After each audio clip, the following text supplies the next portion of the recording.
Okay, yesterday, our good friend Chamath, who did an amazing fireside chat. How many people saw and enjoyed the Chamath fireside chat? Go ahead and give a round of applause if you did. That was pretty awesome. I agree. And, Social Capital Partnership has really been supportive of the event. And I think one of the reasons is because of Sue Kim. Last year, she was here and won with all tuition, and really people were blown away by the progress her company has made over the last year. And she's going to tell us about their pivot and what they're working on. So let's please give a very warm launch welcome. Returning to the stage a year later for her alumni update, Sue Kim of Brilliant.org. Hello? Hello? Yeah. Hi. I'm Sue Kim, and I'm the CEO of Brilliant. And I'm not used to speaking in front of large crowds, so I brought some notes, which I know is a huge faux pas for launch, but I'm going to do it anyway. All right, so I'm Sue Kim, and I'm the CEO of Brilliant. Last year, I came to launch as the CEO of All Tuition, a company that I started in college in Chicago.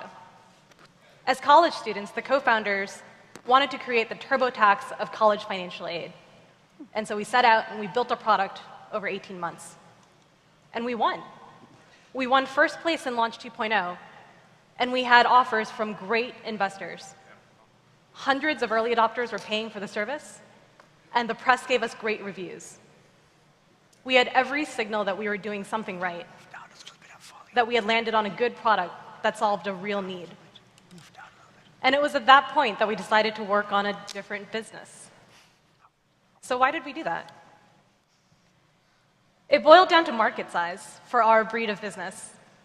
Winning launch created this perspective that was bigger than what we had as college students starting a business out of a dorm room in the Midwest. We'd never thought that our scrappy, unsexy financial aid service could inspire people out here in Silicon Valley. But after winning, we started to think more broadly about the industry that we're in and what the opportunities were and the impact that we could have. And for the first time, we were able to believe that we could impact educational access on a global scale. No matter how hard we worked on All Tuition, our market would constrain us forever. But all of these signals of early validation that we were doing something right, what they meant was that we had built a good team with good product instincts. And we decided to redirect that team's energy toward a different business with a bigger vision. There are about 400 million mobile or internet-connected students in middle school or high school, and right now there's no way to measure their academic aptitude at scale. The student on the left has the intellectual horsepower to be the next John Nash, but most days he just feels bored at school and zones out during classes. But he does well, so his teachers don't worry about him. The student on the right thinks he's pretty good at physics and wants to be a civil engineer. But what he doesn't know, through no fault of his own, is that he's right around the 50th percentile globally in physics for his age group, and that he actually has a lot of work to do. We developed a few hypotheses about finding and engaging these students. First, that the higher aptitude students are often underserved by their schools and are a good place to start. And second, that we can popularize a product that measures your skill and lets you compete with your peers. If we achieve these things, we could accelerate the development of the world's most productive individuals. So we created a simple problem-solving site for math and science at Brilliant.org and launched it last October. Students came from all over the world, including these students. We found that Pharrell, a 12-year-old in the Philippines, is doing math at an undergraduate level. He's from a middle-class family, neither of his parents are good at math, and he's been teaching himself by Googling for hard math problems. Through Brilliant, he's now working on the most difficult concepts he's ever encountered and still trying to figure out where he tops out. And Victor, a 16-year-old in Brazil who's been getting A's and B's in school. He now sees a big world of students his age who are working hard at physics that he can't quite do yet. He's using Brilliant to practice and working his way up to harder problems. We're still in our early stages, but we're starting to grow. Today, we're a community of 40,000 users and adding thousands more every week. It's still a small sample size, but we're really excited about where Brilliant is headed. These students are demonstrating their ability, connecting with other people, and creating a vibrant nexus of human capital. We hope you'll come check it out. Thank you. Awesome. So, this is an alumni update, so you're not in competition, but wow, it's brilliant. No pun intended, but how did you, I'm going to take the moderator's ability to give the first question. What made you know this was the right pivot, and how did you communicate that to your team? Was it obvious all at once, or was it a multi-week or month project to say, what we built and got so much attention for and so much positivity for, we're now going to, just move on and go on to this other project? It was really hard to move on. I mean, we'd spent 100-hour weeks. This was our life's project. Like, we had set out and said, we are going to fix this problem once and for all. We're going to make student loans into a commodity. We're going to create a competitive marketplace. We're going to make it so that financial aid doesn't take more than 15 minutes after you finish your taxes. So we were dead set on solving this problem. And after launch, actually, Chamath Palihapitiya at Social Plus Capital was one of our judges at launch. And after he saw our presentation, he set up a meeting with us right afterward and asked, so where are you going to take this? What is the problem we're trying to solve? And we said, we set out to do this because, first of all, this is a very personal problem for us. All of the founders have a lot of student debt. And we felt that there was a gap in information for people who didn't necessarily go to good schools, good high schools, who didn't have the best guidance counselors, who didn't have savvy parents who were first generation. And that we wanted to make it easier to access, we wanted to create a level playing field so that people could access higher education. And he said, so how many people's lives are you going to affect? And we talked about market size, and we said, well, market size for financial aid, 22 million FAFSA filers a year. Let's say that we knock it out of the park and we get to 5 or 10% of them before TurboTax or somebody ups and buys us. And so that's a couple million people a year. And so we'll impact 2 million people a year. And then there was silence. And he said, so is that what you want to spend the next 7 years of your life doing?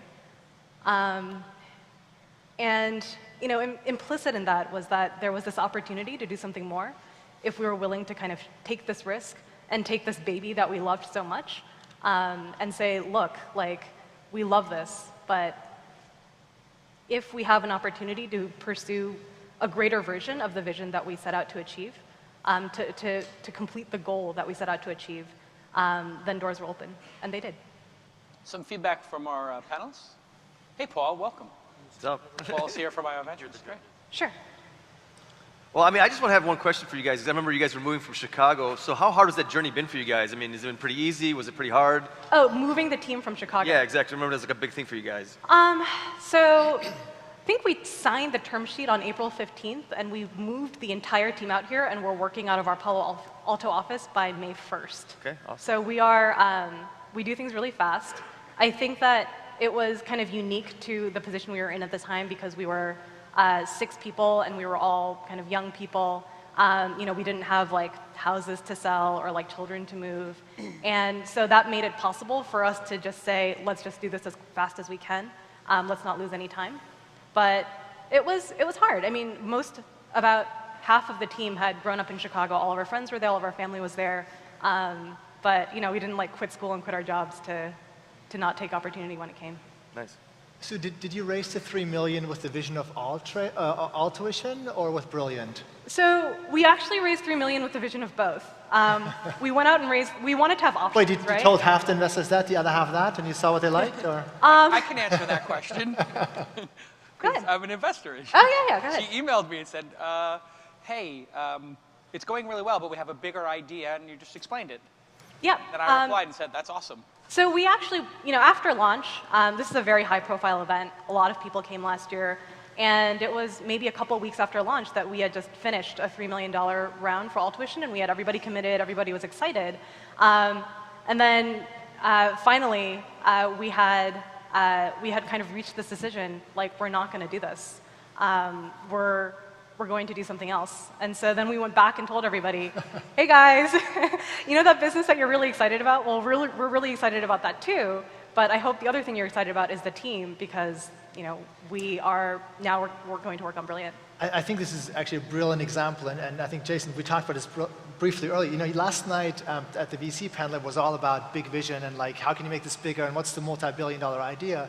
And I think this afternoon at the angel panel, it's going to be much more like, how are you going to take this to make money to get to the next round? And I would venture out to say that if you would have come here with the vision of brilliant, you might have actually not end up raising money because you needed something very, very tangible that's a product that you can see what you can get to get people excited. And once they got to know you, you could actually pitch this much bigger one in kind of in collaboration with your investors. So I think it's a great example about the dichotomy of doing something tangible that can make money within the next 12 months, 18, maybe 2, 3 years, and something that can change the world. And I think it's brilliant.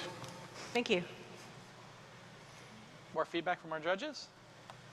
Any questions about where this is going? So what happened to the old product? Is it completely gone? Have you guys ditched it, or? No, actually, so there's a part of the product that was just totally automated that people were paying for that we didn't really have to do much to maintain.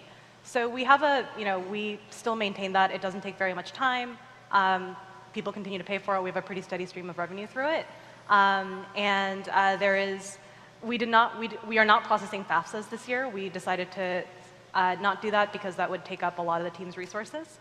However, we have had, the products are not shut down. There may be... So everybody here who wants to work on all trails, go talk to Sue because she's about to do something with that product. I think that there might be a different future for all tuition, but we'll know in a few months. So I guess the question is, okay, you've identified this amazing person who's 12 years old and is undergraduate and now is probably doing graduate math. What do you do when you have the top 1,000 most brilliant 12-year-olds in the world? So the thing that really surprised us when we looked at user stats is that about 50% of our users have one or more friends who are on Brilliant also, and so they came via their friends. And they come to Brilliant and they find this whole other network of people and their friends. And these tend to be students who are really passionate about math or really passionate about science. And so when this 12-year-old shows up and he's doing math at undergraduate level, he can find another 15-year-old, another 17-year-old who got a perfect score at last year's International Math Olympiad, or who is 15 and taking classes at the local college. And he can find other students who share his abilities and share his interests, and work alongside them and compete alongside them, and so that he is seeing a space of peers who are able to intellectually be at the level that he is. So how has it become a business?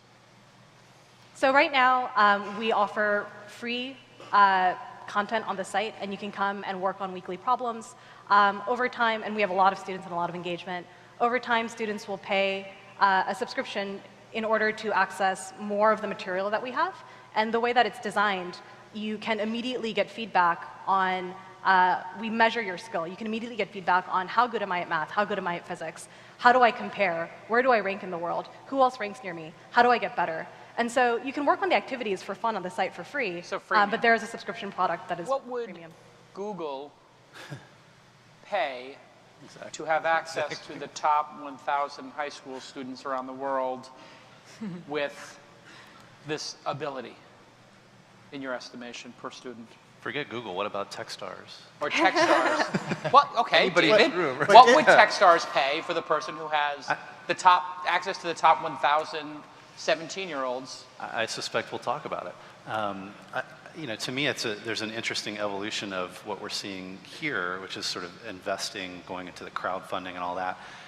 Imagine the idea of sort of investing in people, right? Are the biggest companies interested in doing that? Are their investors interested in doing that? Not just for tech, but for whatever they're going to do in their careers. Clearly having access to the most interesting, smartest people in the world when they're young and identifying them as a valuable thing in the future. So near-term model is what you're talking about. Long-term, it could be much bigger. Yeah, have you thought about crowdfunding? Like, we could all invest, you could raise $100,000 for that person to come to America and start a company? Well, or go to graduate school? Or one thing that's happened is that actually colleges that, brand name colleges that are ranked in the top 25 in the US have actually approached us and said, hey, students who are applying to our schools are writing Brilliant on their college applications, and how many more of these guys are there, and can we recruit through you? So we've had some inbound signals that there are certainly entities, colleges, gifted programs, corporations, scholarships, you name it, that are all CIA. very interested in having Techstars, that are all very interested in having access to really, really bright students. Awesome. How did, just last question. Anonymous, the hacker group? No? How did you, yeah, CIA, CIA? how did you get the domain? So we tried to get brilliant.com. If anybody can get brilliant.com for us, I will take you out for a beer every single day for the rest of your life. Brilliant.com apparently cost $5 million. And so, we wanted the .com. It did not work out. We really wanted to be called Brilliant. We experimented with a few other things like Brilliant Scholars and other things that weren't quite right. And ultimately, we settled on getting brilliant.org, which was up for sale. I think you should call it inside.com. That's a good one, too. All right, let's hear it for Sue Kim. Thank We're you. all so proud of the progress you're making. Okay, next up, all the way from Sweden, is Glenn from Quick Posture. Welcome, Glenn. Thank you. Always be under. Gotta be under. You okay? Oh, that's all I thought. Thank you. Hello, everybody. I have bad news for you. All of you, at some stage in your life, will have back pain or neck pain, or some sort of sports injury. These are movement disorders. Now, if you had a blood disorder, then you would get a piece of paper with all of your blood metrics. You will know everything about it. But if you have a movement disorder, you'll come to a physiotherapist like me, or a chiropractor like Jesper, and we would look at you and we would give you our opinion of what's wrong with you. We won't actually measure how your posture looks, how your movement looks. Now, in the age of Google Glasses, sensor technology is inexpensive and it's understood by people of all ages. So we have created the solution to movement, posture, and balance assessment. Let me show you how. So a patient comes into a room or an area, and me, the physiotherapist, is still in the treatment room treating other patients. They touch the screen, and the system calibrates to the person. While he's watching the screen is watching him. And we're creating a 3D image of Yusuf from his toes up to his head. We're monitoring movement over time. So it is essentially a 4D system. This is the type of information I need to make good clinical decisions. Right now he's standing still, and we're looking at his static posture. We're looking at his postural sway. We're also looking at his alignment between his head and his trunk and his hips and his legs, from the side, from the front, and even helicopter view, so we can see rotations in the body. You can't currently do this with a 2D system, a camera. It's impossible. Now we're looking at side bending, which is a good indicator for back pain. Don't you think that you would like to improve the 1 in 5 back pain ratio to 1 in 10 at your workplace? Squatting is tracking the knees in relation to the rest of the body. Very important for sit to stand, very important for lifting. Balancing on one leg is looking at his ability to maintain his position. 70% of elderly people above the age of 70 fall and injure themselves, if not die. We can screen for that using this system. Which nursing home would you send your grandparents to? The one that can predict if they're going to fall before they fall, or would you leave it to chance? Then we're looking at squat. The single leg squat, and maybe Joseph can continue to show you the exercise here. Something's happened to you. The single leg squat looks at the motion control of the knee. So we can see the alignment of the knee on the way down and the alignment of the knee on the way up, and compare left and right. Presently, there are millions of people buying a new pair of shoes because they've got runner's knee or some sort of sports injury. But they have no idea about the metrics of that kinetic chain. There is too much guesswork occurring in health right now, particularly with these sorts of problems.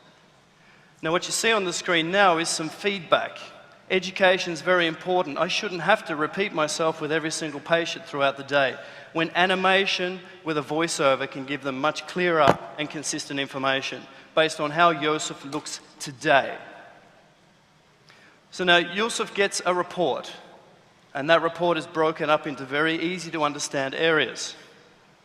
And he'll look at the report, and if he chooses, will come to me and say, can you please give me some advice? Okay, I pop out of my room, and I give him quick feedback about, okay, now I can see here, this is the left-hand side, your hips are that way, and you're not bending so much on the left-hand side, and your knee tracking is terrible on the left leg. Let's see you on Thursday for treatment, and in 2 weeks I want to retest you, so your insurance company has got some good evidence to suggest that what I'm doing with you is actually working. They'll continue to fund it. Thank you. In terms of monetization, in a private clinic, I can increase my income by $900,000 per year. If it's a lean hospital system where you're trying to save money, state-funded hospital, 1 day of quick posture testing is equivalent to 2 weeks, 10 days of a full-time person, doctor, physio, doing that work. If you're not assessing, you're guessing.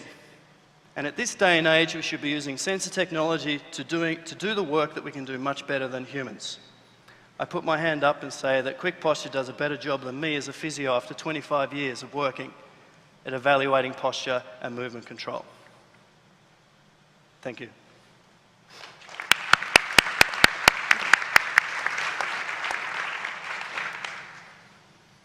It's all yours. I would just, I would say congrats to the assistant. I couldn't do half those things, the squats, much less in front of thousands of people, so that was impressive. This you have to explain at some point, but I'll leave that.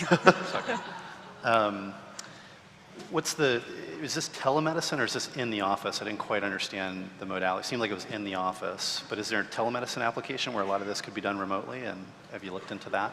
Yeah, the ideal would be in the early days to establish legitimacy and have the healthcare community and the wellness community familiar with it, to be on location and to some extent under the care and supervision of qualified people. But there's no reason why in the future it can't be in people's homes. One idea we have in the very north of Sweden is to collect a group of pensioners who are at risk of falling, putting them in a church hall and sending that information down to Stockholm so that an expert can look at the risk of falling of that population of 60 people way up in the north where nobody lives except mosquitoes. In terms of pharmaceutical companies, for example, doing controlled studies on Parkinson's patients, right now they're asking questions. How is your posture? How is your movement? Are you falling over? Why not set up a screen with a sensor at home and get them to do the movements on a daily basis and look at it real time while it's actually happening? How does it work with the clothes versus no clothes? I mean, like, does having clothes on make a big difference, or does like the patient actually strip down to make it more accurate, or how does that work, I guess? More importantly, do we need to have a suit like that? Exactly, right, yeah. This suit actually doesn't help because it's a bit reflective, but what we found is that... I'll still take one. You want me to take it off?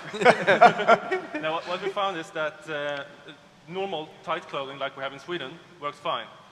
The American suits, so this is you normal take the suit off. Yeah. And the problem can really be in the knee tracking, because if you got a lot of fabric, it can mess with the interpretation, but normal clothing is fine. So what we do as instructions, we say, have a bit of tight clothes, you don't need to take your clothes off. You definitely don't need to wear a suit like this, although it might help, or I don't know. But so normal clothing, that's what we say. And on the hardware side, do you need that big wide screen that you had, or can you just do this on the iPad? Well, we looked at different solutions there, and when it comes to going into healthcare, you need to standardize it, and we need to have one type of unit, we need to have one precise height, so if we have an iPad, people might be lower down, which will make them have a different posture than if it's high up. So we're trying to standardize it, and that's a part of the standardization process, basically. From a user interface point of view, there are two things that are important. You can put sensors on people, for example, accelerometers, but the mere act of putting something on somebody will change their behavior. And we want to see what is as natural as possible, because that is really how they move.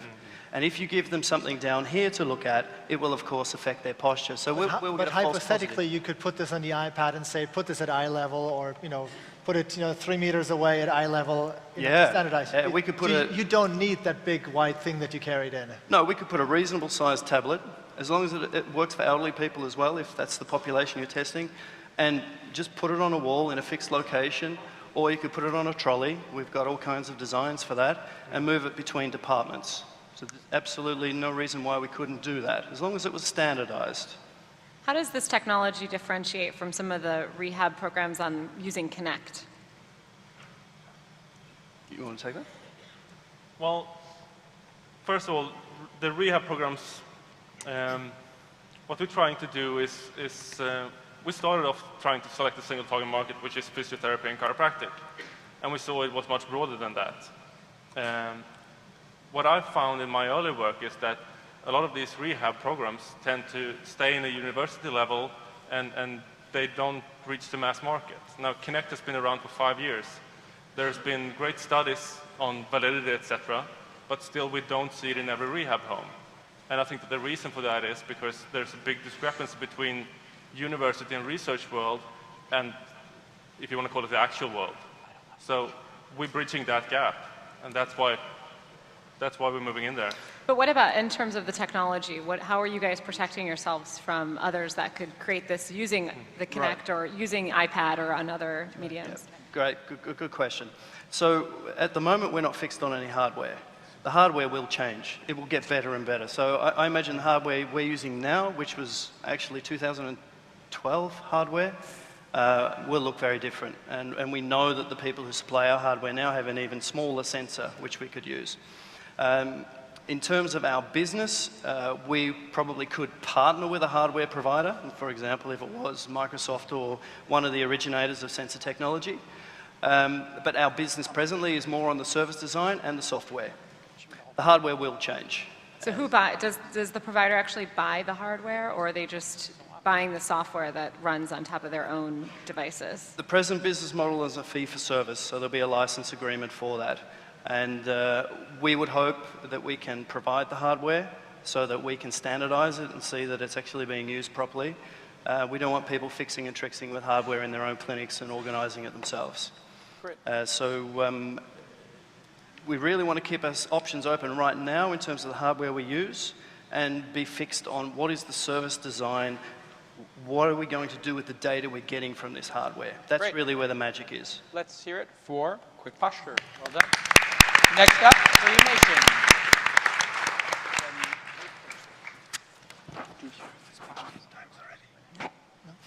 That's good.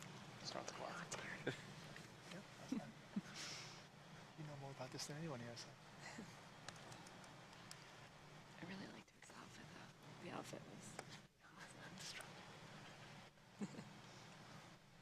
Whenever you're ready. I think I'm Sweden.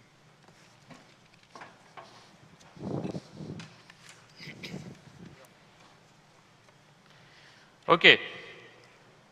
Hi, I'm Jonathan. First of all, how many of you have succeeded in transferring the content of a DVD on your iPad? Nobody. That's a shame. But fortunately now we have StreamNation. Let's talk about Steve. Steve has a huge DVD collection that he wants to enjoy on all his devices. What he's going to do, he goes on StreamNation and order a DVD kit, which is a FedEx box with a label that he's going to use to send his DVDs to StreamNation. When they arrive at StreamNation, DVDs are backed up twice on StreamNation storage and on Amazon. They are transcoded in 4 different formats to offer an adaptive streaming and offer the best streaming quality in any conditions. And then they are sent back to Steve. Now Steve can enjoy his entire video library on streamnation.com, on iPad, and on iPhone.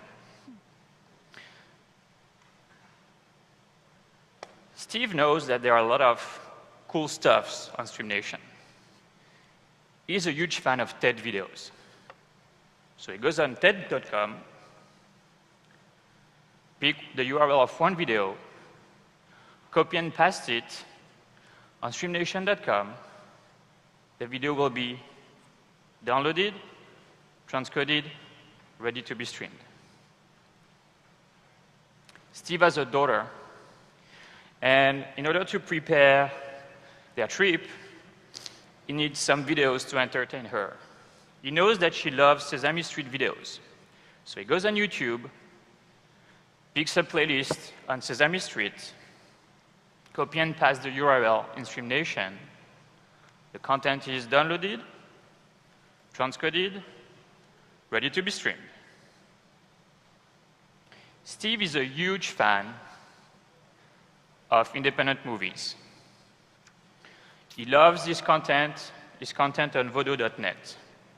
The issue with Vodo.net is that you cannot download content if you don't use BitTorrent protocol. But Steve knows that he just has to copy and paste the URL in Stream Nation, and the content will be downloaded, transcoded, ready to be streamed. As I'm talking to you, you see Steve's account with the notifications when the content is ready. So I repeat, Steve can upload all his DVDs, download any video on the web, and can use the BitTorrent protocol to add content directly to his account. Now Steve is on the go, so he goes on his iPad. So let's switch to the Elmo.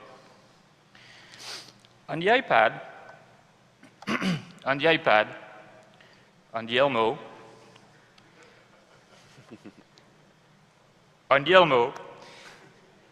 Steve browses his library. Steve is a bit maniac, so he wants to add a cover to this Pioneer 1 video, and he clicks on Add a Cover, and in one click, he can add the cover to a content. Now it's time to fly, and he wants to get Pulp Fiction offline so that he can enjoy during the flight. Clicks on Download. The content is now cached, like on Spotify. Steve can enjoy his content offline. Now Stream Nation starts at $4 per month for 100 gigabytes. And Steve goes on website. So it starts at $4 for 100 gigabytes. We launched today. At launch, our private beta, invite only, and this fall we will add photos and music. Thank you very much. Great. Let's hear it for Stream Nation. David, you're nodding. You've had this problem with DVDs. What do you think? We actually funded a company called Murphy Music that does something similar with music. You send your CDs in, and they've got 5 million CDs or something. I guess my question would be, is that piece of it really sort of a bridge solution? It exists for a while until people are already, they're not using their DVDs at all, which may already be now. Some people sending them in, putting them up for streaming. What does that turn into longer term? Because that's a problem that won't be around in 5 or 10 years. DVDs is a way to put content in the system, and we've decided to start the presentation that way.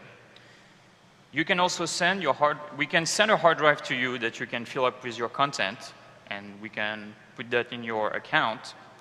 But more than that, with GoPro, iPhone 5, iPad, we are content creator now. I mean, I have almost as much videos that I have pictures of my kids. And the big vision of Stream Nation, because we are the streaming generation, is to create this storage for the family, where you will have the picture of your kids, your movies, the videos of your kids, your music, all the family storage. We will build our family legacy on Stream Nation. But that's not what you just Yeah, you pitched. just pitched something completely different, yeah. That is not what you just pitched us at all. He might lead with that. Yes, I'm just thinking what's after. David was asking the question about what's next, what's David in the 5-10 years from now. Jonathan, Why not now, though? Why that vision? Why not now? I mean, I can download everything you said on iTunes. I can stream. I have Wi-Fi on the plane if I really want to. I can download YouTube if I hack it. Well, the Wi-Fi I on the can do plane all these doesn't things. work for video. Right. It's not great, but you know. And you can't get DVDs onto an iPad. It's impossible. I mean, Sure, but I can download it from iTunes, right? pay a second or third time. Yeah, whatever. Like, money is not the objective for once, right? I mean, let's set it aside, because if you build a business around saving $2, it's hard to make money with that. So, you know, the vision that you explained of getting all this video that I have on my GoPro, recording me 12 hours of skiing, which I don't do, and my kids' videos on my, that's interesting. But right now, you just pitched us something that I can already do.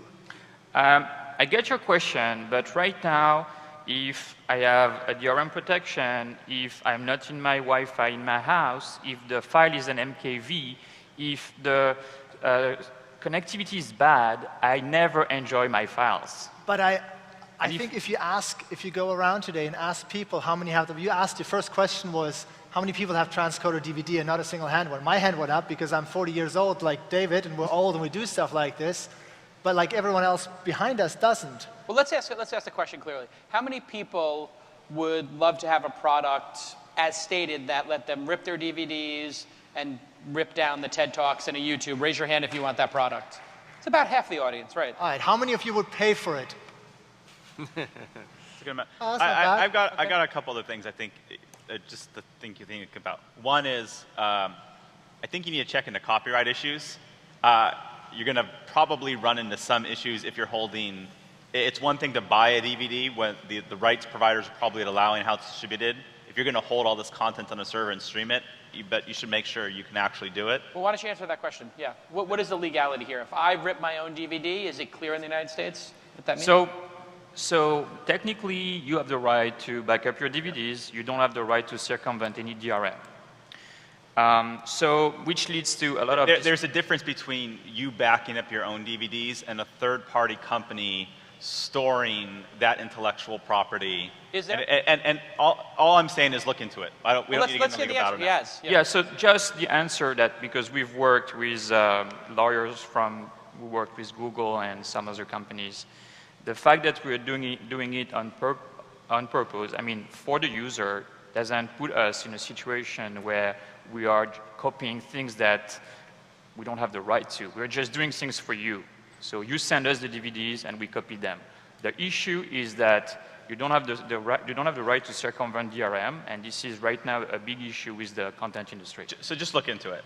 The second thing is the two assumptions I think you need to be careful of. One is, I don't personally think what you're describing as the TED example in the Sesame Street, it's basically bookmarking for video. If you have online access, I'm not going to go to TED and grab the link and put it in there and I'm just going to go to TED and I'm going to watch the video.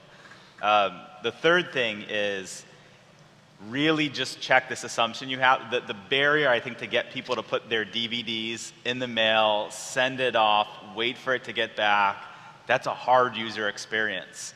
And to the point that you were making, once you upload all the DVDs, it's a dying industry, right?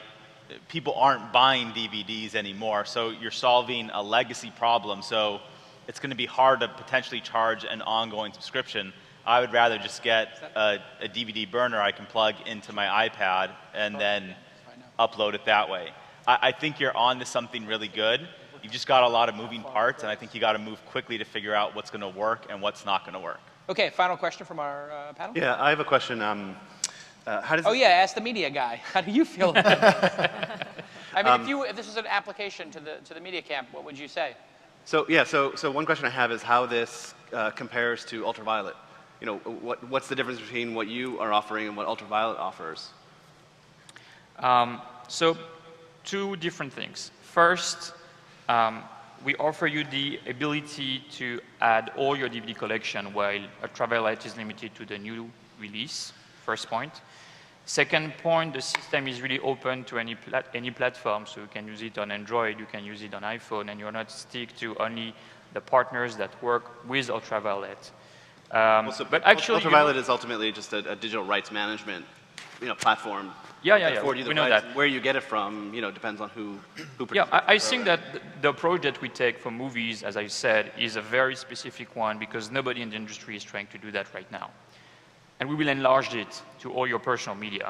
So Ultraviolet is one piece, but right now, I don't know any service where I can take my DVDs or upload all my personal videos into that and stream them on any device with an adaptive streaming that can be used on any connectivity. Let's hear it for Stream Nation. Well done. Thank you.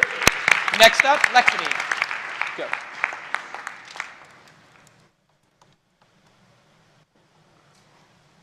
Hello, everybody. How many of you have gone to a high-end retail store like a Nordstrom or a Patagonia online in the last few weeks? Quite a few of you, right? Chances are high, if you spend more than 30 seconds on those websites, you will find a customer support agent reach out to you with a chat something like this.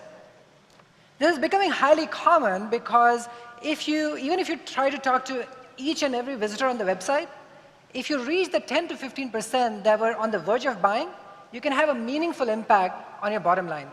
It's great for big businesses. But what can small businesses do? Small businesses don't have the resources to hire tons of customer support agents on the side to talk to each and every visitor. And even if they talk to just the 10 to 15% on the verge, they'd be sitting in front of a computer all day. They can't do that. And that's where Lexity Live Sales comes in. Meet Patrick, who sells high-end coffee equipment online. And here's Andrew, who is on the website trying to buy a coffee maker or espresso maker. As he's doing that, Lexity is looking at each and every visitor that's coming to Patrick's website, trying to figure out if anyone is on the verge of buying. And when that happens, we trigger a text message to Patrick. Patrick's cell phone is on the right side.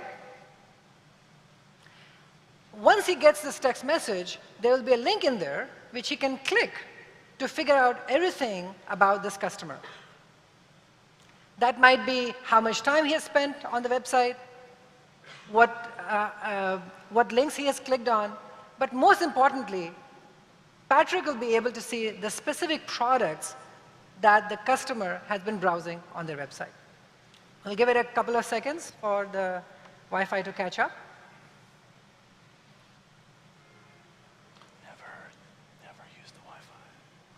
Now, the big innovation for us here is, of course, the integration with the commerce platforms. Now, since we're talking about retail, it's very important for the merchant to know which part of the site the customer is on.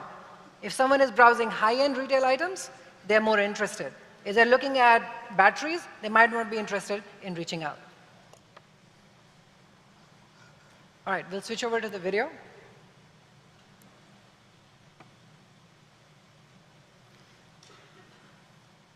So here's, on the left, we have the iPad where our potential customer is browsing. And once we detect that this person is a potential buyer,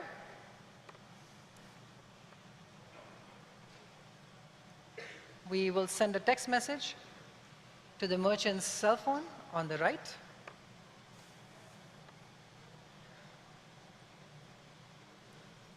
There it comes. He clicks on the link. And now he's looking at what the customer has been looking at. So you can see the product images there. Clicks on the link. And now, Patrick, having figured out that this is a potential buyer, sends a chat request which goes to the customer. The customer has a very specific question, the kind of question only a store owner can answer. Sends that over. Patrick knows exactly what Andrew, the potential buyer, is looking for, and responds. Within seconds, Andrew has built a relationship with the customer, with the merchant, and decides to buy.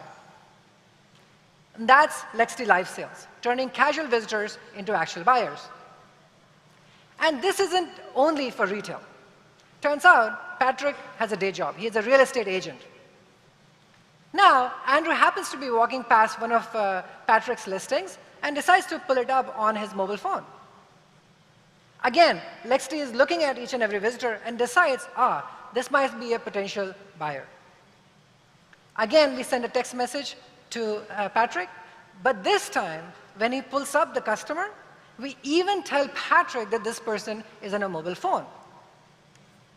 Instead of sending a chat request, he even shares his phone number. So now, the customer, instead of having to type on his little cell phone, can pick up the phone and call the real estate agent in this case. Within seconds, a visitor turned into a buyer. And this is Lexi Live Sales. It's simple. All we need is Patrick's cell phone. It's affordable at just $100 a month, and no customer support agents to hire, train, or manage. And it's effective, turning casual visitors into lifelong customers. Thank you.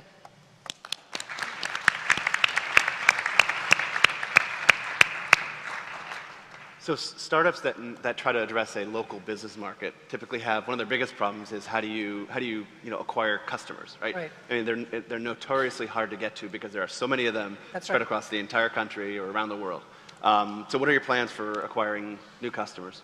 We're a 2.0 company. We're actually an app platform for SMBs already. We've been around for 3 years, and we reach about 1 million merchants already. This is one of our new apps that we're going to be able to distribute to them. So we work exclusively with channel partners like Shopify, Magento, BigCommerce, et cetera, bring our apps to their customers. But that has been very successful for us. You're adding a significant amount of cost for the merchant if you can't really identify who's on the fence about buying. If you're adding extra customer service towards those users who are going to buy regardless, then that's, could be a net negative for the business owner. How are you going to really identify those customers who are there who really could be swayed versus those that are probably going to buy it or wouldn't even if a customer service called them? Yeah, because we have data on all of these merchants already, we are able to do the data analysis that is required on a per vertical basis. So we can say, here's the number of pages, the number of products that they viewed versus random about us pages or whatever. That helps us identify. That's interestingness that we built in ourselves. And because they're only getting a call when there's a qualified customer, it makes a lot of sense for them.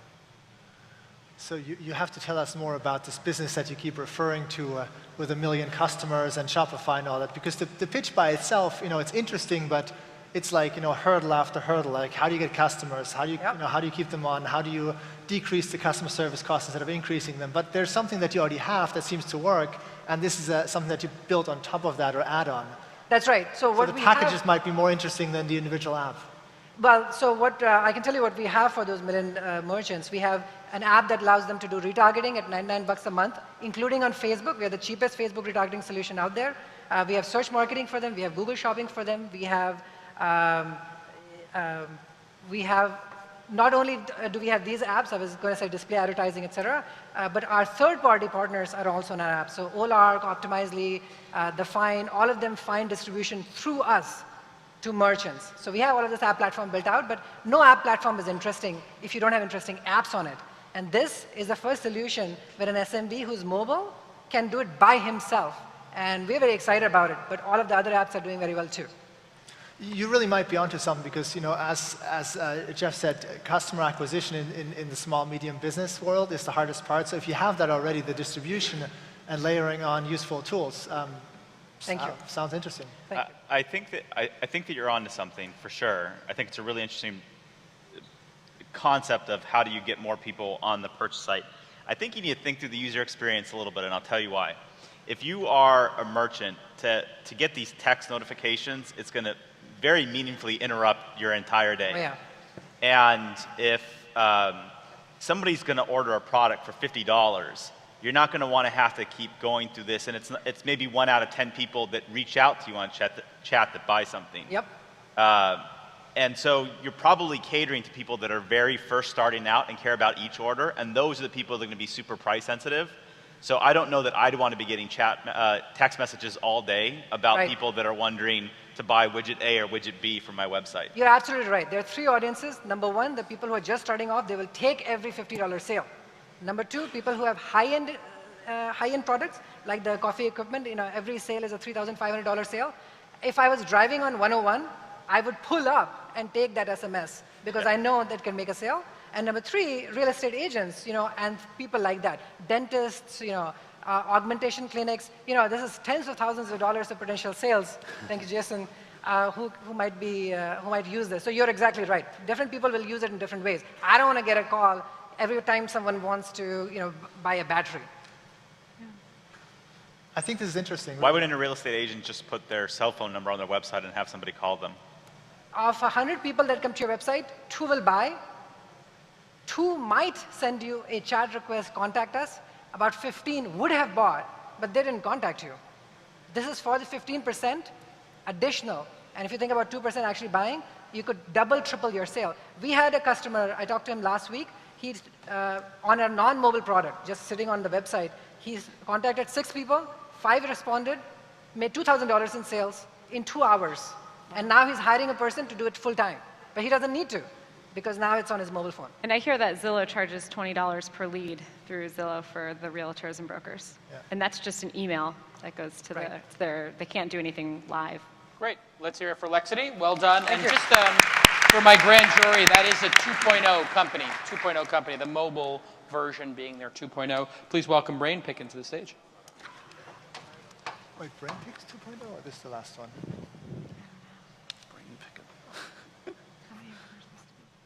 Guys, meet Ariel. Ariel is a ballerina, and he will show you how simple it is with Brainpicking to create his personal learning website. So let's start. Ariel is logged in Brainpicking, and the first thing he does is he selects the domain where his website will be. What you see in the background right now is a blueprint that he can easily customize. He immediately understands what he needs to do and starts by uploading his logo. This logo will define his personal brand. Once the logo is up there, and you see how beautiful it looks, he moves on to the next step, which is uploading a background image. This image is the first thing his students will see when they land on his website. So he really needs to impress them. He selects the image, and once it's up there, please tell me if this does not impress you. He writes a few words about himself and his teaching vision, and he's done. With 3 simple clicks, he gave a great look and feel to his learning website. But Ariel is missing the most important thing, which is his content, his classes. He could start now uploading all his videos one by one, but Ariel already has a YouTube channel. With Brainpicking, he imports his entire YouTube channel with 1 single click. Isn't that cool? His playlists become courses, and each of the videos, different lessons. Ariel decides now to add an extra lesson, a lesson that he has not shared on YouTube. He calls it Digging the Dancing Queen, selects not to charge for this lesson, and describes it as you can dance, you can jive, having the time of your life. He selects the category Classic Dancing and adds the video. Once he added the video, and the video starts processing, he enhances the lesson with quizzes, notes, and additional documents, like presentations. For this particular lesson, he decides to add a note. Use your ballet shoes if you want to stand on your toes. And he synchronizes this note with the video's timeline. So the note will pop up when Ariel wants it to pop up. And he's done. He's ready to save the lesson, turn on his course, and go to his homepage. And there it is. The videos are being loaded, and you will see how beautiful it looks and how simple it was. But Brainpicking is not only about being beautiful and simple. Brainpicking is also about being smart and interactive. Meet Mark. Mark is in Argentina right now. Hi, Mark. In 3 weeks, he has a father-daughter ballet recital, but Mark doesn't know how to dance. And unfortunately, he doesn't have the time to go to a dancing studio. So Mark goes online and joins Ariel's website. He selects the lesson that he wants to take and goes into that classroom. Brainpicking is not only about watching a video. Brainpicking offers him the opportunity to be part of an interactive learning community. He starts watching the lesson, and in order not to forget any of the new steps he's learning, he takes notes. He creates a new note and write, bend your knees if you want to do a plie. He saves the note, and he can share it with his other participants. He continues watching the lesson, and now he has a question. What is Ariel doing right now? He asks the question. This question is tagged into the video's timeline and broadcasted to all other participants, so anyone can give him an answer, no matter if they're online or offline. Mark's questions get also posted on his other social networks, for example on Facebook, so his friends can see what he's learning and might be able to help him. All questions and answers become part of the video, so future viewers will see them when they join the lesson. Brainpicking clearly works for ballerinas, but it also works for Michael Fry, a landscape photographer based in Yosemite that wants to sell his tutorials on photography. And also for Marshall Goldsmith, a leadership coach that wants to build a community of coaches based on his technique.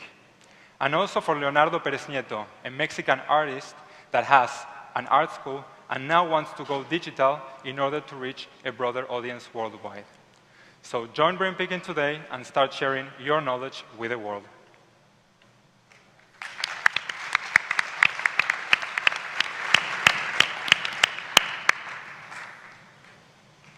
This is a really interesting creation tool. How does it help at all in terms of marketing, going out and acquiring students, that sort of thing? Okay, first, they have their own website, and what we build inside these websites is a community that they can bring all these students, and the marketing tools are, for example, they can customize the SEO because now it's their website. They can organize competitions, for example, with likes. They get discounts in order to make their lectures attractive. They can also do affiliate programs in order to market their website. And when the students, they join the Brainpicking community and they become brain pickers, they have access to all the websites that have been created with Brainpicking. So what we're trying to follow there is the idea of Tumblr, that you are part of a community and you can see different blogs, in this case different websites, and you can share different courses from the different websites. So we're building a community behind this individual website. So the universe of creators on something like Tumblr is massive, right? In order to get a large enough community to sort of have that kind of scale, you're talking about lots and lots of educators essentially, right? Not everybody is a Marshall Goldsmith, right? Or an Ariel's dance studio. I mean, people don't. There's only a limited number of people that really enjoy dance, that. right? I do, yeah. I'm actually a student of Ariel's. How do you, right? How do you get that scale? I understand the sort of within the system doing that marketing or bringing your own students into the system, but how does it, how do I as a I'm a novice at dancing, so how do I get my coursework off the ground and build an audience? Well, you're asking how are we getting the first lecturers to come and join? I think that's part of it, but yeah, I think it's sort of more the long-term growth. Yeah, okay, right now what we're doing is finding opinion leaders, people who already have knowledge, already have some content online, also small institutes that want to put their own content online, and we contact them directly. We are creating their sites for them. And then we show them, hey, look what we created for you. Look how cool it is. Look at the community that you can create. That's what we're doing right now. Of course, in order to scale, like you said, we will need it to be more organic. So we are also expecting our social network within the communities to start spreading the rumor. We have, of course, it's every time you ask a question, every time you answer a question, it shows up on your other social networks. People can see what you're doing. Maybe they are interested. Maybe they want to go to that course. Maybe they want to create their own website. And that's the idea. Yeah. So first off, I think you built a beautiful product. I know Jay Cal is going to start taking his ballet lessons. Absolutely. I think from you now. We were trying to build something like this for business videos. I think what you're building is a lot like Udemy, which came out of Adeo's program. I think one of the things you need to be careful on is a lot of times what these content creators are looking for is they don't have audience. So they're going to the place where there's already audience, which is YouTube. And so you're now creating a place where they have to reinvent their entire audience. That's tough. That's hard. And I think you've built a really delightful product to start. It looks really neat. I want to try it myself. I'll put a course on there. but you either need to have a product that's so amazing that it's just going to virally start to spread, which I hope that that's the case, or B, you really need to get obsessive about how you're going to drive users there. Otherwise, I think you're going to have a hard time getting folks to put their brain pickings on brain picking. As Ariel said, the first people we're contacting right now is people that already have content, for example, on YouTube. So it's easier for them to bring them to their new website and then manage their community so they can enhance the learning experience, not just the video.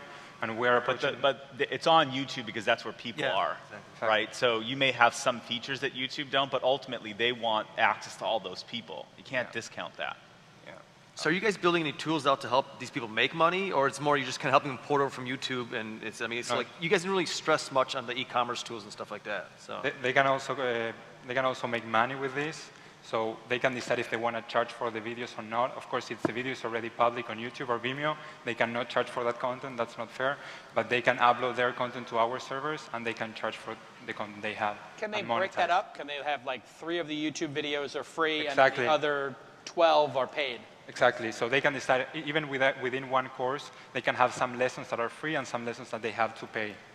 Yeah, as Jason said, I think it's going to be really hard for you to get the free people to come over to your platform unless they're like big enough in the free world and they want to start making money. Otherwise, yeah, they're going to keep it on YouTube because then they're just inflating their ego and they're putting stuff out there for people to watch. They're just trying to share their, you know, their knowledge and stuff like that. So yeah, that's why we are also focused on small institutes. For example, just the guys that were here first with their the chiropractic stuff. Yeah. So they said, yeah, we have this amazing product. We want to educate our people with it, and we are actually looking for the platform where we can educate our users, where we can control the community. And we were backstage introducing it to them and said, well, that's perfect for us. And we have many other institutes like that that not necessarily are looking for the viral effect, but it's exactly right for them because to create such a website, it's very expensive. So that's what we I think your demo kind of misguided us a little bit because the more you talk, the more interesting it gets. Yeah. And having a silly, I'm going to do dancing, my own video that I have on YouTube, make a course out of it and charge $2 for it, it's kind of like, oh, okay, you know, that's not that interesting. Once you start talking about, you know, distributing real content, having, you know, even, I don't know, you know, franchisees being trained through this, all of a sudden you become a real business and a real, you know, if anyone wonders, in San Francisco at noon, there's always, on Tuesdays, an alarm testing it. I set my watch usually. So I would just, you know, really look at the use case for this. I also think there's a tremendous amount of great content that is not online today. You know, when you, once you become, you know, a parent, for example, you start looking for swim lessons, and you don't want to do the YouTube swim lessons. You actually want to buy the DVD of the swim lesson on Amazon, and they don't exist online. They don't have a lot of good outlets. So I just feel like I spent the first 3 minutes going like, oh God, another video, something creation for this, like Udemy, and then talking to you is like, well, there's actually maybe a little more than that. I actually suspect that, did you guys start as like a site builder? Is that where you kind of come from? It felt like that in the pitch. Is it true? Website, yeah. Well, yeah, our background is, development. Right, so you really led with that, and it was like, that's not the value. The value is in the distribution of the classes and the discoverability of it. So I would show more of that up front. Okay. Sure. Okay, well done. Let's hear it for Brainpicking. Next up is Revolve, which is a 2.0 company.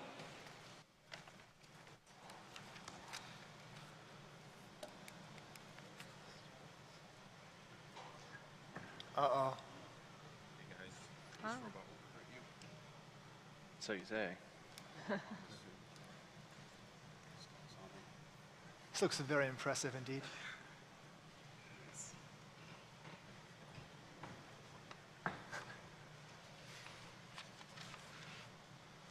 All right, great to be here today. Meet Kubi, the robotic stand that lets you see and be seen on video calls. So it fits virtually any tablet with our unique mount that we've created here. So here's an iPad mini, putting it in portrait mode. You could also put it in landscape mode. And we really think it's best with larger tablets, so you can really see the person on the other end. So here we have my partner, Ilya, on a FaceTime call. And so now he can remotely control over the web 300 degrees of pan and 90 degrees of tilt. And notice how smooth the motion is, and it's virtually silent. So let's take a closer look at exactly how it works. So it's connected over Bluetooth. So we just launch our Kubi app, and then it connects over Bluetooth 4.0, so there's no wires required, or you don't have to worry about connectors changing on you. And now Kubi is ready to receive controls from anywhere in the world. So let's switch over to the laptop. And now imagine that my partner Ilya is in New York. And he wants to call in here to the launch conference. So all he does is enter the unique ID of the Kubi, clicks connect, and then now the new feature that we're just announcing here today is the ability to call me. So he just clicks the call me button, and it requests a call on FaceTime. So neither side needs to go and open FaceTime. It just automatically initiates the connection. And so now, Ilya, look to the right. Ilya, look to the left. Ilya, look down at the audience in the front row. And so you see him, he sees you. You can tell where he's looking from anywhere. And now let's say he wants to connect to somewhere else in the world, like say over near the judges table. All he needs to do is click connect and request a FaceTime call there. And he will be instantly connected to another location and virtually teleported somewhere else in the world. So now he can look at, individually address each of the judges, and interact. Do I get a hat too? And so you can imagine how this works just as well on the conference room table when you're telecommuting, and you can turn and individually address each of your colleagues. Or Ilya loves to use it with his young child. When he's traveling, he can just follow her as she runs around the nursery. And so we're proud to announce that we're able to retail this for only $249. And it starts shipping this summer. And we have an open API that enables developers to integrate these similar controls directly into their video calling and other applications. And we've already been shipping our development kit units for 2 months to developers who are creating awesome applications with this technology. And we've announced that we've just opened an angel round, so you can find out more details at our AngelList profile. And come by, check us out in the demo pit, and meet Kubi. And remember, Kubi, it's the next best thing to being there. Questions from our panel? So I've actually attended a conference, not unlike this one, through a similar, you have a few competitors. This is in Boston. This one actually was not stationary. It allowed me to walk around the room. Right. It even understood that it shouldn't let me fall off the stage, right? It had those kind of sensors, more expensive. Are you planning to go towards the sort of moving robot or just a stationary view? So we actually initially looked at doing a roaming robot, and as we went out and showed it to customers, we realized that most of the value was the ability to look around a room. Yet in designing those types of robot, most of the cost is in that base, the battery packs and the motors required to do that. So we said, let's create a very affordable telepresence solution that concentrates on the main value, the ability to look around a room. So now you can really get like 10, or for some of the prices, some of those robots, even 100 of these for the price of a roaming robot, and now have them all over, and you can instantly connect to any location. Do you have to tell it where to pan it? Or when you said look left, look right, was that voice commands? Or? It was that web interface that was up on the big screen. So it's actually a web page we're serving that you log into. And you have to, I use the mouse to pan, or does it figure out who is talking right now? So right now he was controlling it, like by tapping, saying, I want to move to there, I want to move to that location. We're looking at different auto tracking features, like there's already facial recognition that's supported on most tablets. And so you could use facial recognition to follow that. And those are the types of applications that the developers that we're partnered with are looking at integrating. What is the most awesome application you can possibly think this being used for, apart from looking at sleeping kids and obviously the conference call? Like the best thing you could possibly in your wildest dreams do with this? I can definitely Or answer maybe that. not in your wildest dreams, but think you can talk about on stage. So we might not want to tell you that. You could be a dreamer, but realistically, so you have parents, you guys all have parents, you probably tried Skyping with them, and the calls don't work because your parents don't know how to sit in front of the camera. You're like, Mom, can you just, okay, this isn't working, okay, I'll just call you, I'll see you next week. That's the most awesome one you can think of? So it's the most realistic. It works. Let me jump in, because I guarantee you my 82-year-old Persian dad's not going to mess with the robot. He's like, what is this thing running around my house? When you said this, I got super excited. I do not think you should focus on personal and business. Make this just a boardroom product. Like your standard Starfish speakerphone.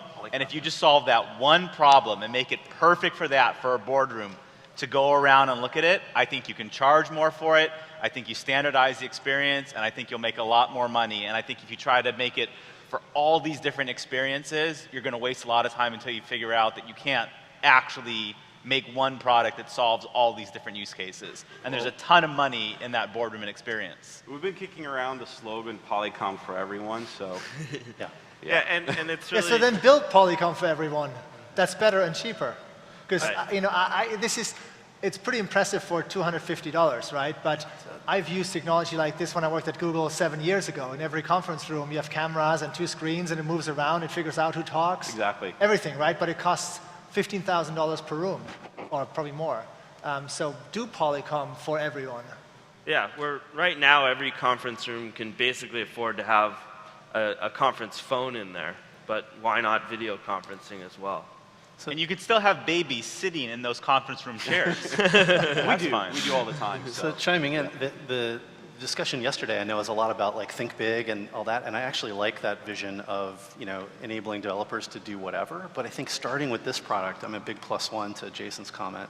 It allows you to sort of own a piece of it and get permission from users to do more and more, but it's a very clear place to start. So I think it may sound like we're trying to constrict the idea, but really just trying to focus where you go early on.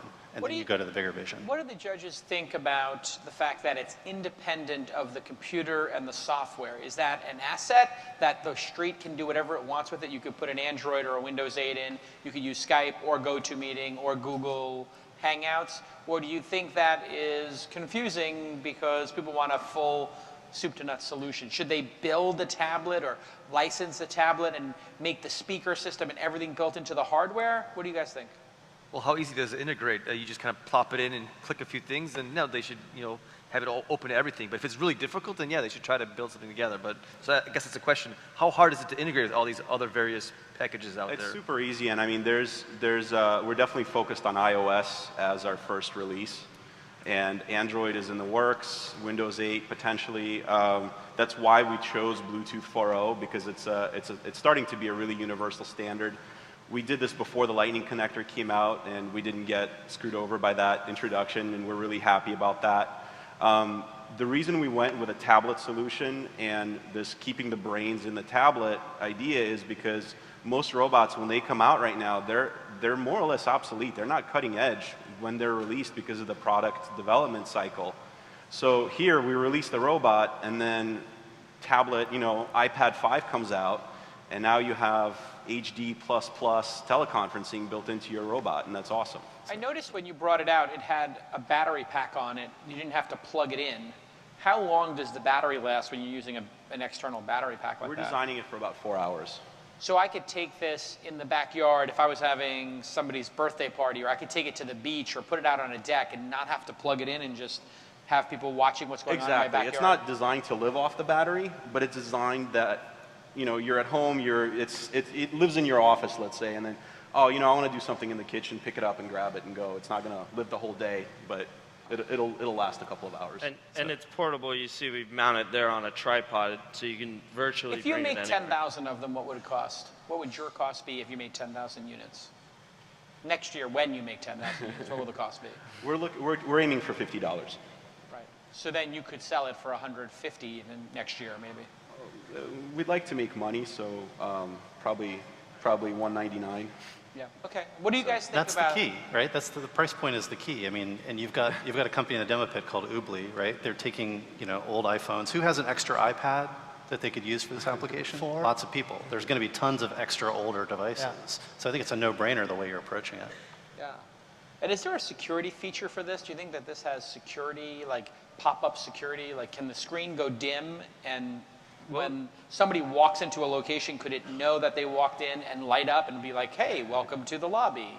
You know, like, instead of having security guards in every lobby overnight, if somebody walked up to the lobby, it could be like, and go to a central security person in Bangalore or something. And that could certainly be integrated into the applications. I mean, today we're using all the existing video calling applications, so the same security infrastructure that they already have is what you're using here. Keep it for the boardroom. You're going to make so much money. All right, let's hear it for Revolve. And next up is Boxby. Come on up, Boxby. You guys are all buying one, right? I thought you could give us one. That's good. We don't get to keep this one? Yes, each judge gets a complimentary Boxby, as do everybody in the first 30 rows. Is that right? 30 rows. Oprah. It's like Oprah. Everybody look under your seat. You get a Kuvi. He announced me first. Yeah, we better for him. He might not. Okay. Boxby, are you up there? Let's go. Okay. All right. Boxby Revolve, that was just up, was a 2.0. Boxby is a 1.0, and it is awesome. Please welcome Boxby. Good morning. I'd like to start off by introducing my friend Anderson. Him and his wife are traveling to Cancun in a couple days to go on this 3-month-long vacation. They're really excited. As you can see, they've already started to pack their things, and they've even put their place up on Airbnb to make some money while they're gone. The thing is, they need to make absolutely sure that they store all of their stuff in storage before they hop onto that flight, and they don't have the time and the effort to be spending on self-storage. Luckily, his wife Kristen heard about this company called Boxby, and they decided to try it out. The first thing that Kristen sees is this beautiful, super easy, inviting, friendly interface, something that you would normally never associate with self-storage. She goes up and she clicks connect with Facebook, and within one click, she's into the Boxby app where she can schedule a pickup for Boxby to come by, pick up her things, and put it into storage. The first thing that she needs to specify is how big the job is. Does she need a full car load, a van load, or a truck load? Well, for her case, she only has a few items around the house, so she selects car load. And then she selects a few boxes, a few medium boxes to be sent over so she can begin packing. And she already has a couple of boxes packed around the house, so she says her total is 7 boxes for the pickup. Then she specifies the time and the date, in this case pretty immediately. And then she enters her address in natural language so Boxby knows where she is. After that, she confirms her payment, and success, her pickup is confirmed. So let's go back to Kristen's house for a second and see what she sees. Within 2 hours, just 2 hours later, boxes arrive right at her door, and she can begin packing. She packs all of her dishes and upholstery in there, and they're sealed and ready to go for the pickup that's occurring a couple hours later. I want you to notice something in this picture. There are only a few boxes. With Boxby's usage-based pricing, Kristen only pays for the space that she uses, starting from $3 per month. Now, if she went with a portable storage company like Pods, she would be spending a minimum of $300 a month, and it would be, so that doesn't even include the parking permits, the fuel surcharges, and she would have to wait for a week for this big, ugly, giant metal crate to arrive. So with Boxby, the pickup is free. It only takes a couple hours instead of weeks for it to arrive, and it starts at $3 per month, so she doesn't have to worry about what size unit to get. Well, fast forwarding a little bit, Kristen and her husband are now at the beach. All of a sudden, her phone starts buzzing, so let's go over to the Elmo, and see what her phone says. So it turns out that she just got a notification from Boxbee saying that her boxes are safely stored away, and it's giving her the opportunity to schedule her delivery. She selects July 4th for right now because she doesn't know exactly when she'll be back, probably about 3 months from now, but she can change it any time if she wants to. So she confirms, and voila, the boxes are on their way. They'll be waiting for her by the time she gets back to the States. Now let's go back. Let's go into the future for a second. It's September right now, and Krista and her husband returned back from their vacation. It's been 2 months, and they've been regular users of Boxbee now. You can see here in Kristen's storage hive, she can browse through all the items that she has in storage. All of her physical world is organized into one place, neatly with pictures and tags, and she can organize and manipulate the items however she'd like to, just as if she were using Evernote and Dropbox. So tonight she's having a dinner party, and she's got to get some dinner supplies back to her place. So there she locates dinner supplies, and she has a number of options that she can execute. She can share the dishes, if she'd like to, with her friends. With one click, she can donate them to Goodwill. With one click, she can also send them to eBay. But today, she wants them back at her house, so she clicks on Retrieve, and she accepts the default options because she wants them right away. And she clicks Retrieve now, and the box is on its way. Let's go back to Kristen's house for a second. And we see the box of china arrives by dinner time. Her dinner party is a smashing hit success, and she has them sent back the next day. Ladies and gentlemen, for the first time in history, the convenience and the efficiency of cloud storage is now available for your physical world. We're Boxbee, and today we've launched an operational beta. We'll be joining AngelPad for this spring semester, and really excited to be here. Thanks for having us. Awesome. Wow. Show of hands, how many people would use this product? Raise them high if you would. Oh, wow, that's everybody. Okay, so crushing it, and congratulations on AngelPad. That's awesome. Thomas and I have a great long-term relationship here at launch over many years, and a lot of great companies make it into AngelPad from launch. That's really great to see. Congratulations to Thomas as well. Questions from our judges? I loved this. I did a renovation, and we had to leave our apartment for 6 months and store all of our stuff in Hunters Point, which was a terrifying experience. So I would have loved to have something like this. I think my question is really around kind of the market size, and if you guys think you're going to be going after the mom and pop shops right now that are storage units that are pretty fragmented market, or if you're creating a new market for those of us that might want to store our good china and only bring them out twice a year. That's a very important question, and it is a new product, but I think it is a very old market, and we're certainly addressing self-storage in a way. We're making that experience more convenient, but if we're looking in the more intermediate term, I would say our near-term addressable market is the portable storage market. People who already pay for their stuff to be delivered and picked up from storage, and that's about a $7 billion market right now, and growing. And self-storage is growing no matter how the economy does. That's a $22 billion industry. So how does this work? So for instance, I myself actually have been on the road for the last 6 months, and I don't have a permanent residence right now. So how do I get some sent from San Francisco to New York? Is that in the books, or it's only locally based? It's in San Francisco, it has to only be sent to another San Francisco address, or anywhere in the United States, anywhere in the world? What are the thoughts there? It's a good question, Paul. So we've actually had requests, and we've fulfilled these requests for people to have their stuff delivered to them in Thailand, Spain, and Ohio. So we've had a few long-distance freight forwarding jobs. So what do you do in that case? Do I get to pick, I'll take this by UPS ground because I want the lowest price, or do I have to use your shipping, and is there a charge above the UPS fee in that, or you just charge for shipping, or you're figuring that out? So we have a network of freight forwarders we use, and we select the best combination of price and time for customers. But if I feel comfortable, let's say this is really important documents, they need to be FedExed to my office instead of my home, can I get them FedExed, or we'll do that? Yeah. Awesome. More questions from the panel? You're going to need a lot of capital for this. I mean, you're going to need to host a lot of physical locations. Why? Well, or you're going to build a market. Need storage space for all the inventory. You're going to need delivery people on call. Good question. For this. Answer it. Yeah. Yes, so that's a very good question. We look at ourselves as a technology platform that links together. I mean, you're not actually going to keep the inventory in the cloud, right? I mean, no. Have you figured out a way not to exactly turn physical objects that's our into secret bits? sauce. Yeah, they shrink everything. You got a little machine. It becomes bits. It's like saying Uber's going to need a lot They of 3D print it cars. for you in your house. Yeah. So Right? It's like saying Uber's No, going to need a lot of cars. answer They can use the resources that are out there. Yeah, so, oh, what were you saying, David? It's like Uber needs a lot of cars, sure, but they're using existing cars. And there's people doing this today, right? Exactly. So we're utilizing existing infrastructure. So what does that mean? That's kind of vague. I mean, are you going to drop the boxes off at my house and hold them there for Dave? Okay. And then I have me drop them off for Dave? If that's the case, like... Okay, yeah, I apologize for being vague.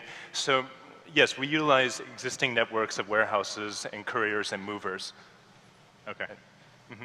So the addressable market does, I don't know, I have some questions about that. I live in a place called the suburbs. You know, and you know, my initial thought was, wow, yeah, if I lived in a small apartment in the city, this might be actually helpful. If I don't need something for a while, I just put it in my garage, right? And I'm also in the have a top X% of income within the United States. I mean, when you start to get down into lower income, I mean, those are folks that either don't have a lot of stuff they don't need to store, or they don't necessarily need to pay a premium for having somebody physically come and box it up and take it with them. So I'm curious to hear more about your addressable market. It just, for me, it seems pretty narrow. Can you explain? Can you clarify what you're interested in knowing exactly? I guess like how many customers can you really have, and how much will they actually pay? Okay. I think in quantitative terms, I'm not prepared to answer that. Sure. But you're certainly so right about... Maybe tell me my assumptions are wrong and why they're wrong. Well, let me add on to that if it's okay. Sure.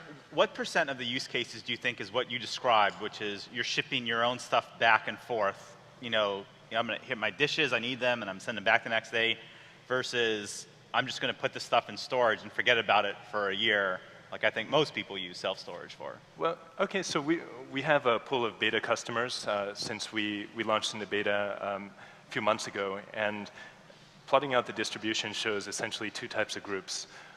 One is a group who stores about 10 boxes for between 3 and 6 months, and they're constantly moving stuff back and forth.